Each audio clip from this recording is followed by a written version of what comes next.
నమస్కారం, welcome to TV news. ముందుగా headline చూద్దాం.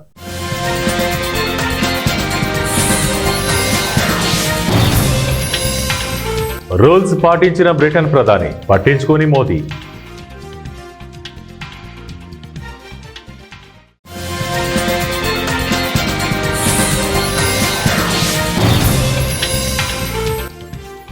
అమెరికాలో దీపావళికి సెలవు అధికారికంగా ప్రకటించిన కాలిఫోర్నియా.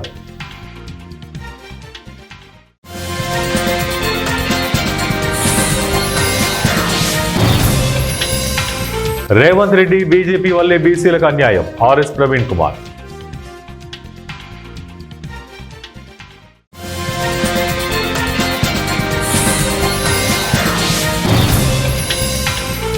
న్యాయం చేయలేకపోతే రాజకీయాలు వదిలి వెళ్లిపోతా, ఉప ముఖ్యమంత్రి పవన్ కళ్యాణ్.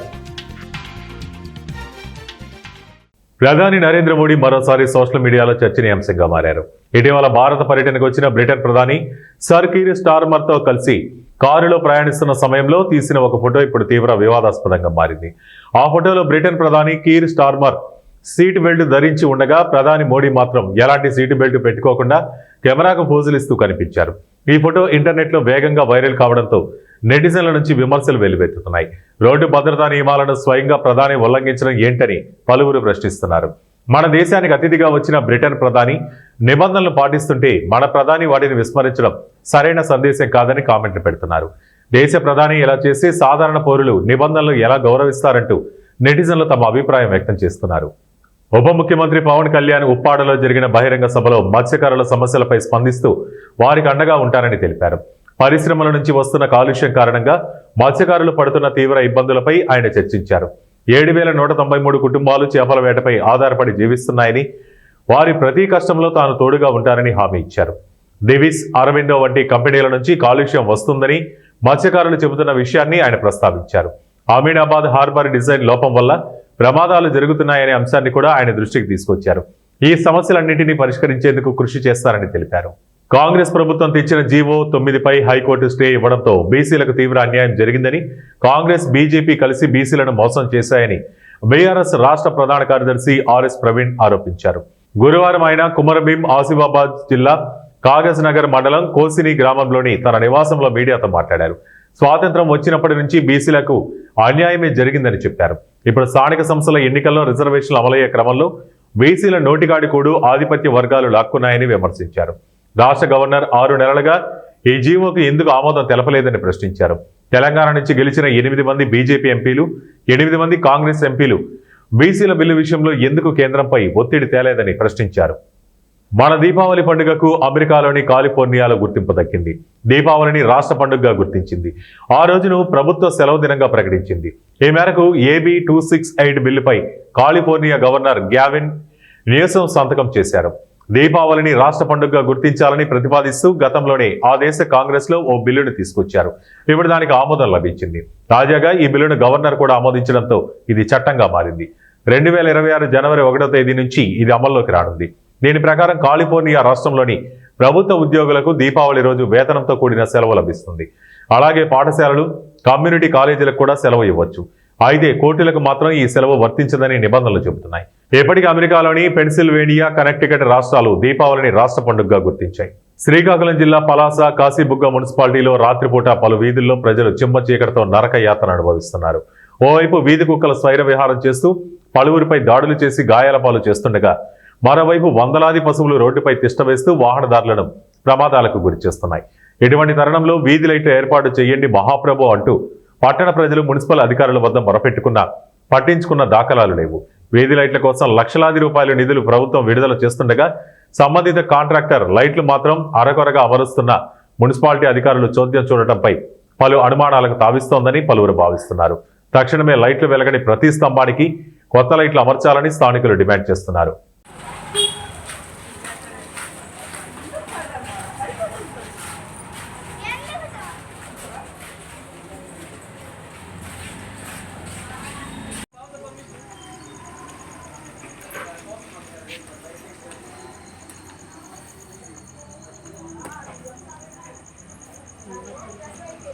పిల్లలు బయట ఆడాలన్నా ఇబ్బందిగా ఉందయ్యా. చీకట్లు వంట చేస్తాను, పిల్లలు చీకటి అయితే ఇంట్లో తీసుకొని వెళ్ళిపోతాను, బయట కొంతమంది తావడం లేదు. దయచేసి మా వండుకోవాలని లైట్లు 2 నెలలు అవుతుంది ఎలగడం లేదు, అలాగే చీకట్లోనే ఉన్నాయి. నా పేరు రాజేశ్వరి. మా దగ్గర చల్ల లైట్లు వేసుకుంటూ వంట చేసుకొని చీకట్లో పురుగులేటి పాములేటి కానీ ఎవరు మాకు సహకరించాలని కోరుకుంటున్నాం. ఎన్ని రోజుల నుంచి ఎలగట్లేదు? 2 నెలలు అవుతుంది. కంప్లీట్ ఇచ్చారా?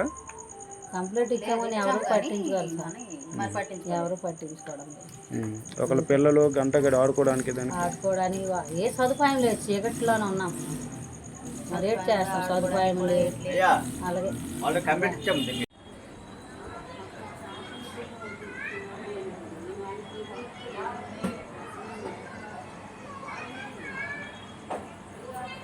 మెదక్ జిల్లా మండల కేంద్రమైన వెల్దుర్తిలోని గణేష్ ట్రేడర్స్ రైస్ మిల్లులో అక్రమంగా నిల్వ చేసిన రేషన్ బియ్యాన్ని మెదక్ ట్రాన్స్పోర్ట్ అధికారులు పట్టుకున్నారు.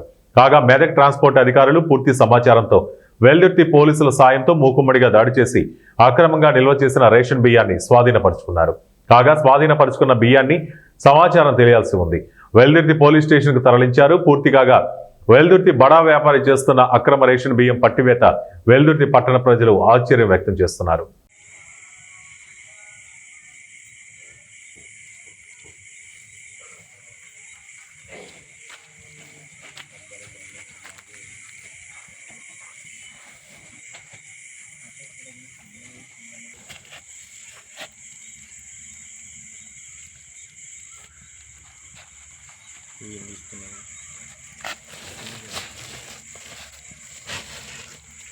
తెలంగాణలో కాంగ్రెస్ పార్టీ బీసీ రిజర్వేషన్లపై 2 నాలుకల ధోరణిని అవలంబిస్తూ సమాజాన్ని తప్పుదోవ పట్టిస్తుందని బీజేపీ నాయకులు మహేష్, సంజీవులు ఆరోపించారు. పెద్దపల్లి జిల్లా గోదావరికని ప్రధాన చౌరస్తాలో పార్టీ శ్రేణులతో కలిసి ముఖ్యమంత్రి రేవంత్ రెడ్డి దిష్టిబొమ్మ దహనానికి యత్నించారు. కాంగ్రెస్ పార్టీకి ముఖ్యమంత్రికి వ్యతిరేకంగా నినాదాలు చేయడంతో పోలీసులకు బీజేపీ శ్రేణులకు మధ్య స్వల్ప తోపులాట జరిగింది. శాంతియుతంగా నిరసన తెలుపుతున్న నాయకులపై పోలీసులు దాడి చేయడాన్ని వారు తీవ్రంగా ఖండించారు. దేశానికి స్వాతంత్రం సిద్ధించిన నాటి నుండి నేటి వరకు కాంగ్రెస్ పార్టీ ఏ ఒక్క బీసీని ముఖ్యమంత్రిని చేసిన దాఖలాలు లేవని వారు విమర్శించారు. కాంగ్రెస్ అధినేత రాహుల్ గాంధీ అవగాహన రాహిత్యంతో బీజేపీపై బురద చల్లుతున్నారని వారు ఆగ్రహం వ్యక్తం చేశారు. కేంద్రంలో రిజర్వేషన్ల దామాషా ప్రకారం సంబంధ వర్గాలకు పదవుల పంపకం జరిగిందన్నారు. రేవంత్ రెడ్డి బీసీ రిజర్వేషన్లపై కపట నాటకాన్ని వేడాలని, ఇచ్చిన మాట ప్రకారం బీసీలకు రిజర్వేషన్లు కల్పించాలన్నారు. తెలంగాణలో కాంగ్రెస్ పార్టీ అళవికాని హామీలను గుప్పించి అమలు చేతగాక ప్రతిపక్షాలపై నిందలు వేస్తుందన్నారు. ఎప్పటికైనా ముఖ్యమంత్రి రేవంత్ రెడ్డి న్యాయ సలహాలు పాటించి స్థానిక సంస్థల ఎన్నికల్లో బీసీ రిజర్వేషన్ బిల్లు అమలుకు చిత్తశుద్ధితో వ్యవహరించాలని, లేని పక్షంలో తెలంగాణ సమాజం రాబో ఎన్నికల్లో తగిన గుణపాఠం చెబుతుందని వారు హెచ్చరించారు.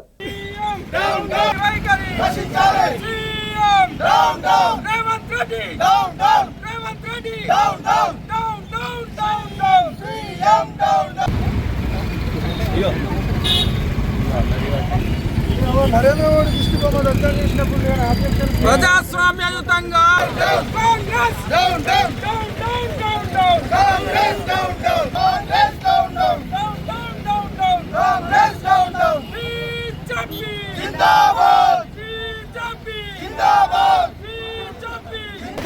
చట్టాలు ఉన్నాయి కదా, నరేంద్ర మోడీ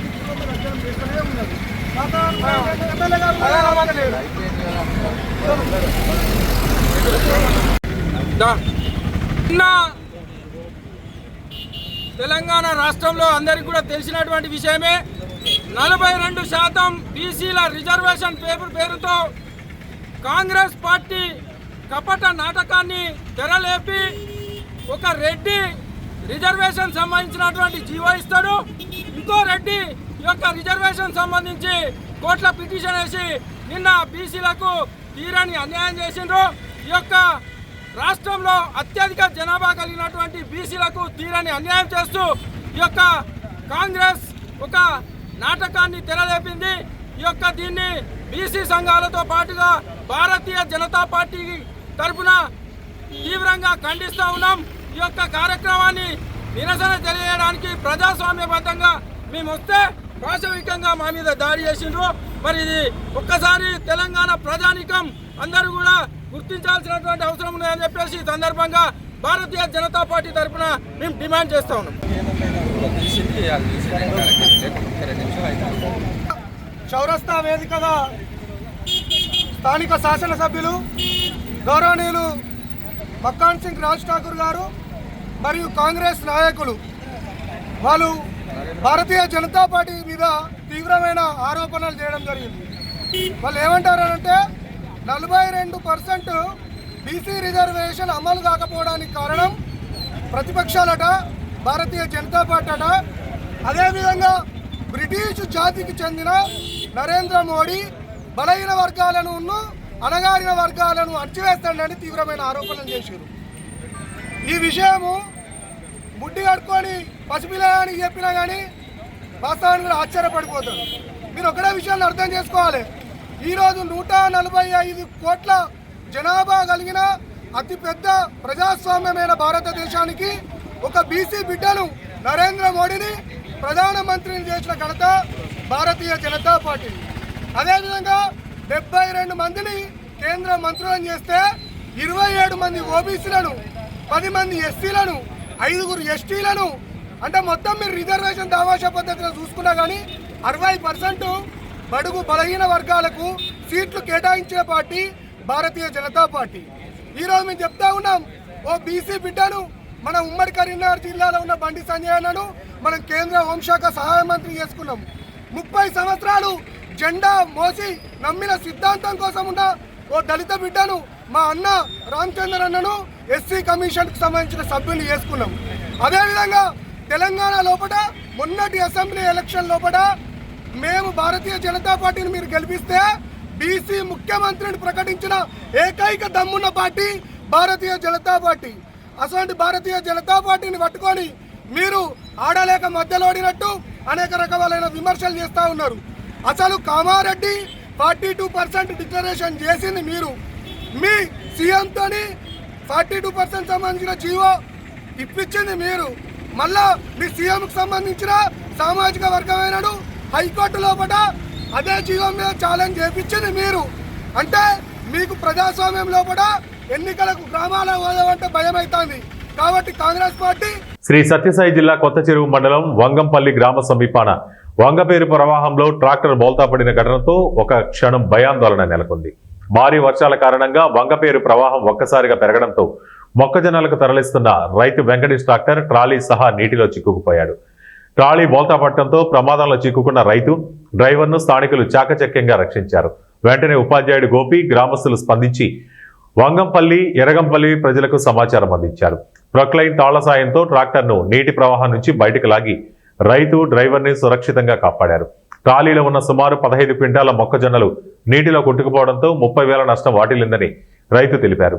ఈ ఘటనపై సీఎం మారుతి శంకర్ అక్కడికి చేరుకుని విచారణ జరిపారు.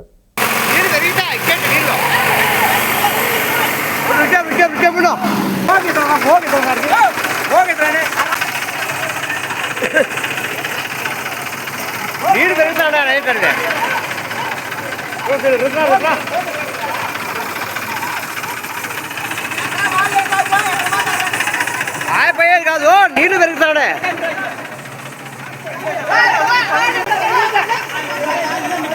సార్ తల్లించండి.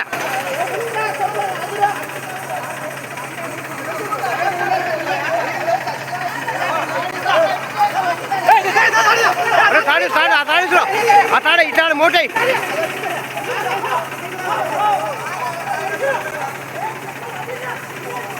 మెదక్ జిల్లా కేంద్రంలో జిల్లా బీఆర్ఎస్ పార్టీ కార్యాలయంలో శుక్రవారం బీఆర్ఎస్ పార్టీ జిల్లా అధ్యక్షురాలు మాజీ ఎమ్మెల్యే ఎం పద్మా దేవేందర్ రెడ్డి, మాజీ ఎమ్మెల్సీ సేరి సుభాష్ రెడ్డి, పట్టణ పార్టీ కన్వీనర్ మామిళ్ల ఆంజనేయులు, మాజీ కౌన్సిలర్లు పార్టీ నాయకులతో కలిసి కాంగ్రెస్ మోసాలను ఎండగట్టేందుకు బీఆర్ఎస్ పార్టీ బాకీ కార్డును విడుదల చేశారు. కాంగ్రెస్ ప్రభుత్వం అధికారంలోకి రావడం కోసం అనేక హామీలు ఇచ్చింది. దానికి 6 గ్యారెంటీలు ఇచ్చింది. గ్యారెంటీ ఎప్పుడు ఇస్తాం? మనం ఏదైనా ఒక వస్తువు కొంటే దానికి గ్యారెంటీ ఇస్తాం. 2 ఏళ్ళు గ్యారెంటీ, 3 ఏళ్ళు గ్యారెంటీ, 5 ఏళ్ళు గ్యారెంటీ. వీళ్ళు డిసెంబర్ 9కి గ్యారెంటీ ఇచ్చింది. డిసెంబర్ 9 మేము అధికారంలోకి రాగానే 6 గ్యారెంటీలు అమలు చేస్తామన్నారు. డిసెంబర్ 9 పోయి 22 నెలలు అవుతుంది. 22 నెలలకు వాళ్ళు గ్యారెంటీ కార్డు ఇచ్చిండ్రు. గ్యారెంటీ అయిపోయింది, రిపేర్ కూడా అయిపోయింది. రిప్లేస్ చేయాల్సిన అవసరం లేదు, ప్రజలు రిప్లేస్ చేస్తారు. ఈ గ్యారెంటీలు ఏంటంటే వాళ్ళు మహిళలకు మహాలక్ష్మి స్కీమ్ 2,500 ఇస్తామన్నది ఇచ్చిండ్రా? ఎక్కడ కూడా ఇప్పటి వరకు మహాలక్ష్మి స్కీమ్ కింద 2,500 రూపాయలు ఇయ్యలేదు. గ్యారంటీ ఇచ్చి గ్యారంటీ కార్డు కొట్టించి ఇంటింటికి గ్యారంటీ కార్డు పంచిండు. మరి మేము బాకీ కార్డు పంచాల్సిందే కదా. వాళ్ళు గ్యారంటీ కార్డు ఇచ్చి వాళ్ళు అమలు చేయనప్పుడు, నెరవేర్చినప్పుడు మరి వాళ్ళు బాకీ పడ్డంటే కదా. డిసెంబర్ 9 నుండి వాళ్ళ అధికారంలోకి వచ్చినప్పటి నుండి, వారు గ్యారంటీ ఇచ్చినప్పటి నుండి 22 నెలల కాలం అవుతుంది. అంటే మహాలక్ష్మి స్కీమ్ కింద 2500 రూపాయలు ప్రతి నెల మా అక్క చెల్లెలకు అనుకుంటే దాదాపుగా 44,000 రూపాయలు, 55,000 రూపాయలు లెక్క పెట్టుకుంది. ప్రతి అక్క చెల్లెలు కూడా నేను కోరుతూ ఉన్నా. డిసెంబర్ నుండి ఇప్పటి వరకు 22 నెలలు, 22 నెలల్లో ప్రతి నెల 2,500 రూపాయలు, అంటే ప్రతి నెల 500 రూపాయల చొప్పున లెక్క పెట్టుకుంటే 55,000 రూపాయలను మా అక్క చెల్లెలకు ఈ ప్రభుత్వం బాకీ పడ్డది. అదేవిధంగా పెన్షన్ 2,000 రూపాయల పెన్షన్ను 4,000 రూపాయలు చేస్తా అన్నారు. 22 నెలలంటే 44,000 రూపాయలు మా వృద్ధులకు, పెన్షన్దారులకు కూడా ఈ ప్రభుత్వం బాకీ పడ్డది. అదేవిధంగా కళ్యాణ లక్ష్మి స్కీమ్ కింద తులం బంగారం అన్నారు. మా అక్క చెల్లెలు ఎవరైతే వాళ్ళ బిడ్డల పెళ్లి చేసిండ్రో ఆ బిడ్డల పెళ్లికి కేసీఆర్ సార్ ఇచ్చినట్టు 1,00,000 రూపాయలు ఇచ్చిన తప్ప తులం బంగారం ఇవ్వాలి. వాళ్ళకు కూడా తులం బంగారం బాకీ పడ్డది.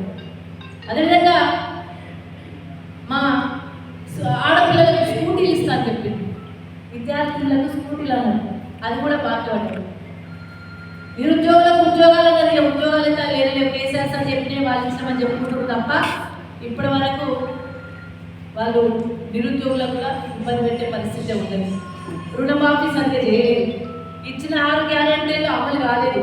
నిన్న మొన్న ఎంత అన్యాయం అంటే ఫ్రీ బస్ అని చెప్పిన మా అక్క చెల్లెలకు వాళ్ళకి బస్సులు పెంచలేదు, వాళ్ళకి గౌరవించలేదు, ఓన్లీ ఫ్రీ బస్ అన్నారు.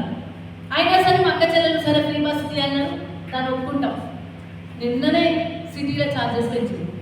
అంటే మొబైల్ అయితే బస్ ఛార్జెస్ కట్టాల్సింది. అంటే ఏమన్నట్టు కుర్చేది ఇస్తుంటే 2 సార్లు పుచ్చుకుంటుంది. మళ్ళీ లోకల్ పార్టీస్ ఎన్నికలు కాబట్టి ఇక్కడ పెంచలే. రాబోయే కాలంలో గ్యారెంటీగా ఈడొక్క బస్ ఛార్జీలు పెరుగుతాయి. మళ్ళీ పెరిగే పరిస్థితి కనబడతాం. సిటీలో పెంచిందంటే ఈడ పెంచాలా? ఏవి మీ గ్యారెంటీలేవి, మీ హామీలేవి? 420 హామీలు ఏమైనాయి? మరి ప్రజలకు గ్యారెంటీ కార్డు ఇచ్చిండ్రు, బీసీ డిక్లరేషన్ అన్నారు. రంగారెడ్డి జిల్లాలో హైడ్రా దూకుడు పెంచింది. అక్రమార్కుల గుండెల్లో రైళ్లు పరిగెత్తించింది.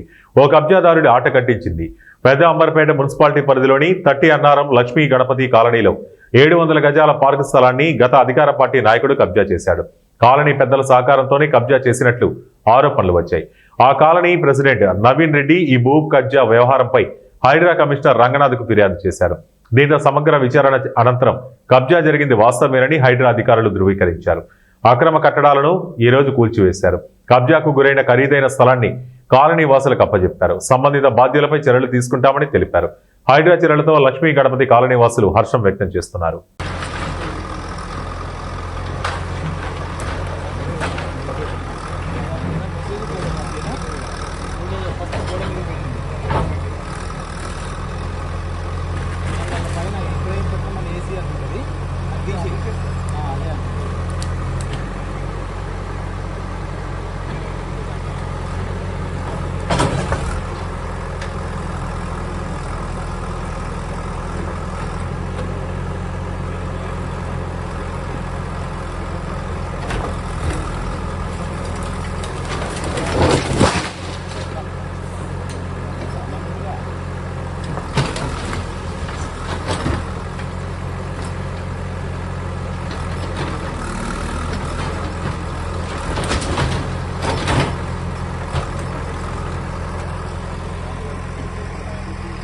అబ్సెంట్ పంపించేసాం.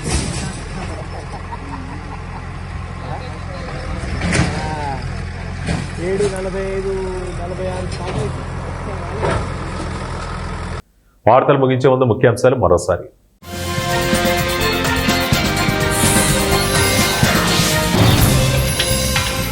రూల్స్ పాటించిన బ్రిటన్ ప్రధాని, పట్టించుకోని మోదీ.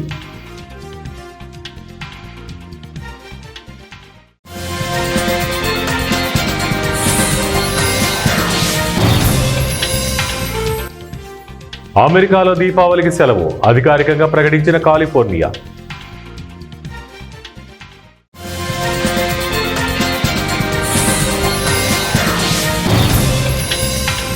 రేవంత్ రెడ్డి బీజేపీ వల్లే బీసీలకు అన్యాయం ఆర్ఎస్ ప్రవీణ్ కుమార్.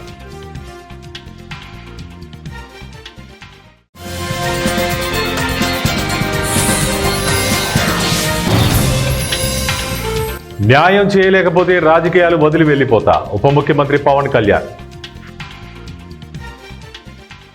ఇవి ఇప్పటి వరకు బులెటిన్ అప్డేట్స్. మరిన్ని అప్డేట్స్ కోసం చూస్తూనే ఉండండి 1TV న్యూస్.